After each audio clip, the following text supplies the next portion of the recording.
విద్యార్థుల scholarship reimbursement బకాయిలను వెంటనే విడుదల చేయాలని ఎస్ఎఫ్ఐ విద్యార్థి సంఘం నాయకులు డిమాండ్ చేశారు. సోమవారం మంచిర్యాల జిల్లా కేంద్రంలో నస్పూర్ జిల్లా కలెక్టర్ కార్యాలయానికి ర్యాలీగా వచ్చి ధర్నా నిర్వహించారు. ఈ సందర్భంగా ఎస్ఎఫ్ఐ జిల్లా అధ్యక్షుడు శ్రీకాంత్ మాట్లాడుతూ 6 సంవత్సరాలు గడుస్తున్న దాదాపు 2018-2024 సంవత్సరాలకు సంబంధించిన విద్యార్థుల ఫీజు రీఎంబర్స్మెంట్ స్కాలర్షిప్ల కోసం చెల్లించాల్సిన 4,210 కోట్ల రూపాయలు వెంటనే ప్రభుత్వం విడుదల చేయాలని డిమాండ్ చేశారు.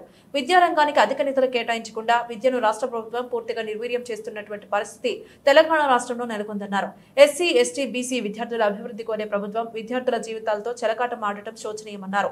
ప్రభుత్వం వెంటనే స్కాలర్షిప్ల బకాయిలు విడుదల చేసి విద్యార్థుల పట్ల చిత్తశుద్ధిని నిలుపుకోవాలన్నారు. అనంతరం జిల్లా కలెక్టర్ సంతోష్ కు వినతి పత్రం సమర్పించారు. కార్యక్రమంలో జిల్లా కార్యదర్శి తిరుపతి, నాయకులు, వివిధ కళాశాలలకు చెందిన విద్యార్థులు పాల్గొన్నారు. తెలంగాణ రాష్ట్ర కమిటీ పిలుపు మేరకు మంచిర్యాల జిల్లా కమిటీ కూడా కలెక్టరేట్ ముట్టడి చేయడం జరుగుతుంది.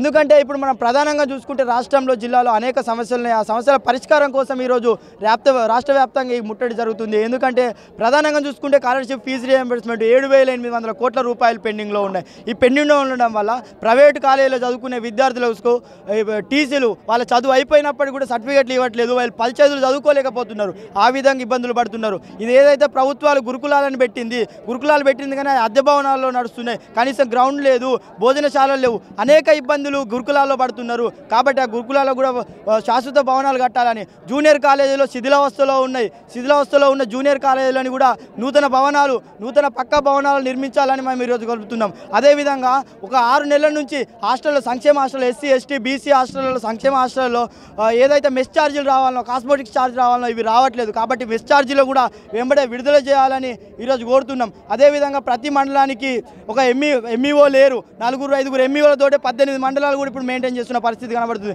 కాబట్టి ప్రతి మండలానికి ఒక ఎంఈఓని ఖచ్చితంగా ఏర్పాటు చేయాలని మేము ఈరోజు కోరుతున్నాం. అదేవిధంగా స్కూళ్ళలో స్కావెంజర్లు అనేది లేదు, స్కావెంజర్ వ్యవస్థను తీసేసిర్రు. కాబట్టి వాళ్ళని కూడా ఏర్పాటు చేయాలని, అదేవిధంగా ఇప్పుడు ఏదైతే విద్యారంగం సమస్యలు ఉన్నాయో ప్రతి మండలానికి మంచిర్యాల జిల్లా సమస్యలు చూసుకుంటే ఏదైతే ప్రతి మండలానికి ఒక జూనియర్ కాలేజ్ ఏర్పాటు చేయాలని, అదేవిధంగా ఒక ఇంజనీరింగ్ కాలేజ్ ఏర్పాటు చేయాలని కూడా ఈరోజు ఎస్ఎఫ్ఐగా మేము ఈ ముట్టడికి రావడం జరిగింది.